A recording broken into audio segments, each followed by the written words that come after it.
Yeah, let's go to Australia's longest-serving Foreign Minister, Alexander Downer, joining us live from Adelaide. Good to talk to you again, Alexander. With these military moves going on in Gaza, there is renewed talk of a possible ceasefire, Hamas possibly agreeing to hand over more hostages and agree to a ceasefire. Has that been brought about, do you think, has the new approach from Hamas been brought about by the military action or the posturing of Anthony Albanese, the Europeans and the Canadians? Yes, obviously Hamas welcomes the statement by Albanese and by some of the Europeans supporting the Palestinian cause. But, of course, this has been brought about by the threat of the Israelis taking control of Gaza City.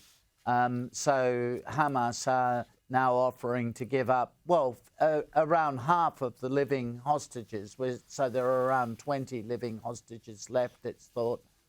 Give up around 10 of them. But, you know, in exchange for a ceasefire. I think the feeling in Jerusalem will be very much, we need to finish the job. Either they release all of the hostages and lay down their arms, in which case there would be a ceasefire overnight, or else the Israelis will just have to seize control of Gaza City.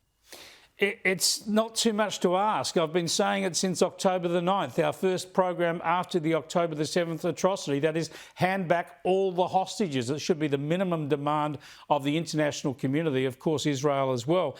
Let me just go, though, to the quite open debate now, the quite open falling out between Benjamin Netanyahu and Anthony Albanese. And there's no doubt that the Israeli Prime Minister has really ramped it up by going on Twitter, making a letter public. And then last night, speaking with Sharry Marks, and she'll be showing that full interview here on Sky at 8 o'clock. But here's a bit more of what Benjamin Netanyahu's had to say about the relationship with Australia and why the war in Gaza matters to everyone. What will it take to restore the friendship between Israel and Australia? There's been a great underlying friendship there for over a century. I think it's been gone astray because I think leaders did not show the strength and conviction that they should have when we're fighting. Actually, we're fighting the war of Western civilization against these barbarians. Alexander, give us your thoughts on this falling out and what the implications are.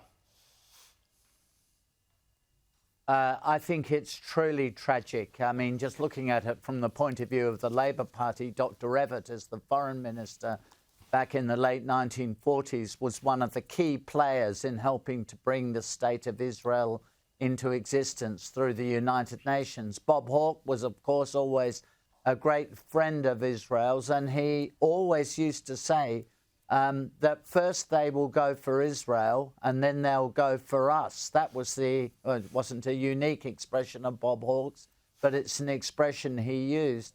And I think that's what Prime Minister Netanyahu is getting at, that these people are not just against the Jews.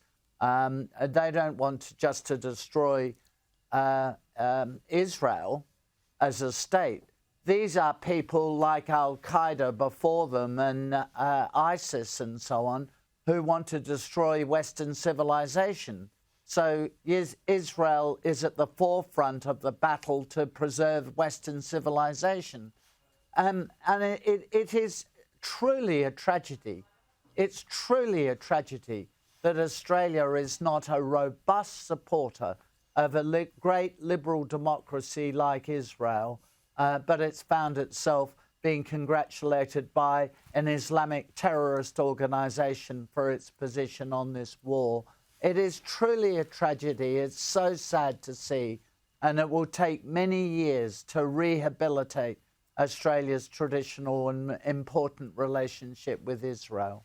Yeah, shocking turn of events. Let me get your analysis too, if we can squeeze it in, of what's unfolded when it comes to Donald Trump, Vladimir Putin, Volodymyr Zelensky, and the striving for peace in Ukraine. We had the summit in Alaska, not much came out of that, but then the follow-up in Washington looks very promising. Where do you think we're headed? I think it will take time. But in the end, I've always thought this is what would happen. There would be some concessions in relation to land. I mean, the Ukrainians clearly don't have any military capacity to win back, for example, Crimea. It would just be militarily impossible for them. Only the Americans could do that, and the Americans aren't going to do it. No one's asking them to. But there will be a peacekeeping force in Ukraine. There will be a line of control. There will be long negotiations about transfer of territory and so on. But by the way, this is where I part company with so much of the media.